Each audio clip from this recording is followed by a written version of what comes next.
Tu as l'impression que ton entreprise tourne à plein régime, mais que les résultats ne suivent pas. Tu vois tes équipes courir partout, bosser dur, et pourtant la croissance stagne. On va voir ensemble pourquoi 80% des efforts dans la plupart des PME et ETI ne produisent que 20% des résultats. Et surtout, comment inverser la tendance pour que ton business avance enfin au bon rythme. À la fin de cette vidéo, tu repartiras avec une méthode simple pour identifier ce qui compte vraiment, arrêter de gaspiller ton énergie et faire en sorte que chaque heure de travail serve à scaler ton entreprise. On va voir ensemble les symptômes d'une entreprise qui pédale dans le vide, les causes profondes du problème, les conséquences si rien ne change et enfin, comment mettre en place une méthode simple pour travailler moins mais mieux. Tout d'abord, les problèmes.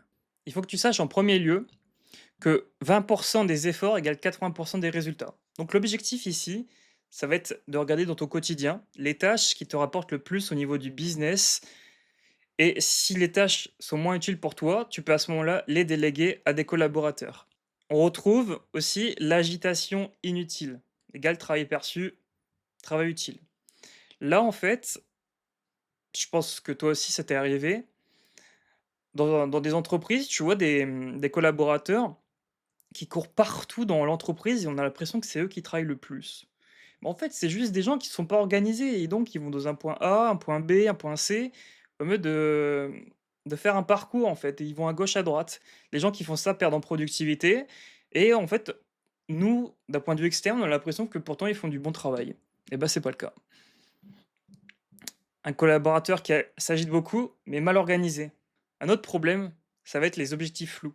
C'est tes objectifs ne sont pas temporels, ne sont pas clairs, ne sont pas mesurables, et cetera. Le collaborateur ne pourra pas savoir jusque où il doit aller et en tant de temps. Et là donc, chacun fait à sa manière. On va voir au niveau des causes maintenant. La première cause, ça va être le manque de process. Parce qu'il y a rien qui est formalisé et donc on ne sait pas jusque où on doit aller. Et ça, c'est un vrai problème. Et en deuxième cause, ça va être de ne pas avoir de référence sur le terrain parce que les dirigeants ne voient pas la réalité. Je m'explique.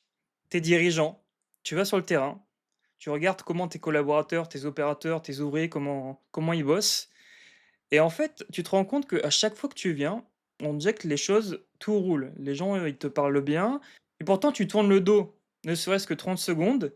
Et derrière, tu vois les gens beaucoup plus flâner. Et ça, c'est un vrai problème aussi. Et donc là-dessus, il faut des référents terrain, des managers de proximité qui te disent la réalité du terrain. La troisième cause, ça va être la culture du temps versus la culture des résultats. On s'en fout que notre collaborateur il fasse ses 7h30 de travail par jour. Est-ce que pendant ces 7h30, il a été productif? C'est ça qu'on veut, pour que ton entreprise soit pérenne. Quatrième cause, priorité jamais clairement définie par poste. En fait, souvent, les ouvriers ou même les managers de proximité, ils ont une fiche de poste avec les tâches associées. Mais en fait, dedans, dans la fiche de poste, on ne sait pas qu'est-ce qui doit être priorisé. Qu'est-ce qu'on doit faire en premier? Qu'est-ce qu'on doit faire en deuxième? Qu'est-ce qui se passe s'il y a une urgence? Quand tu ne définis clairement pas les priorités des tâches de tes opérateurs ou de tes collaborateurs, s'il y a du chaos dans ton entreprise, ils vont partir à gauche, à droite. Et c'est pour ça qu'on constate, comme je te l'ai dit, dans les problèmes, un mec qui va à gauche, à droite, on a l'impression qu'il fait du boulot, mais pourtant il fait rien. Maintenant, on va voir les conséquences.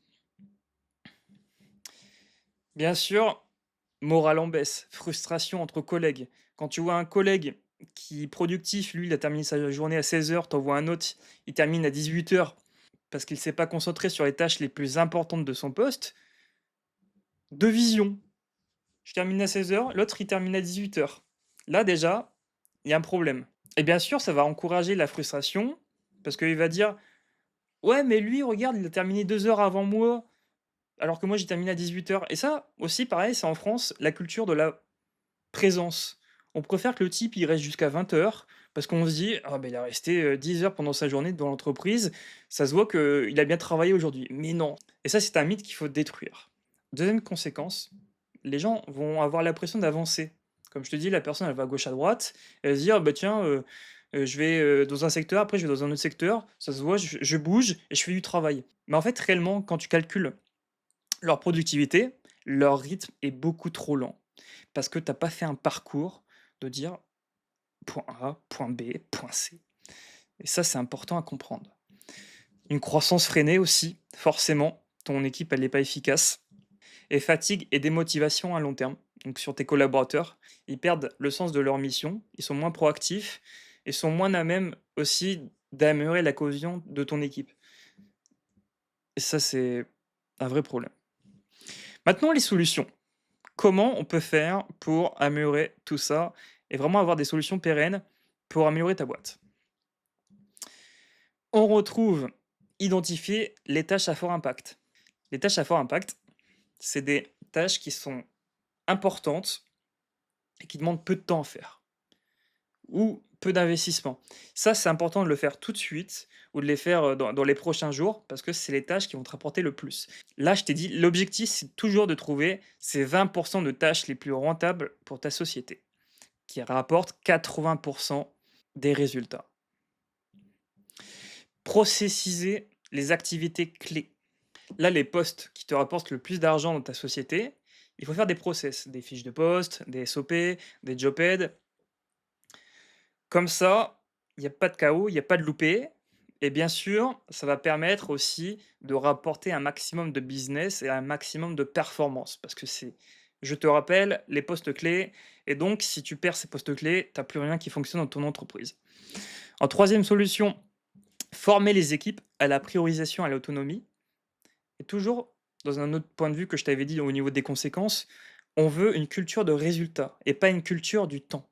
Donc si la personne, elle termine, je sais pas, à 17 heures au lieu de 18 heures, si elle a fait son travail, pourquoi elle pourrait pas quitter le boulot avant? Ça, c'est une vraie question que je te pose. Et en quatrième solution, ça va être payer ou évaluer sur la performance plutôt que sur les heures. Par exemple, Amazon, ils ont des tableaux où c'est affiché clairement les collaborateurs les plus productifs et ceux qui sont vers les premiers, ils ont des primes, ils ont des récompenses et ça amène une culture de la compétitivité et ça fait que, tout le monde se pousse. Après, reste à voir avec les syndicats parce que souvent ils sont très, très réticents sur ce genre d'idées. Si tu veux maintenant savoir quels sont les 20% d'actions qui vont vraiment faire décoller ton business, je t'offre un pré-diagnostic offert. Le lien est en description avec le mind map complet de la vidéo. Moi, c'est Alban AI et je te dis à très bientôt.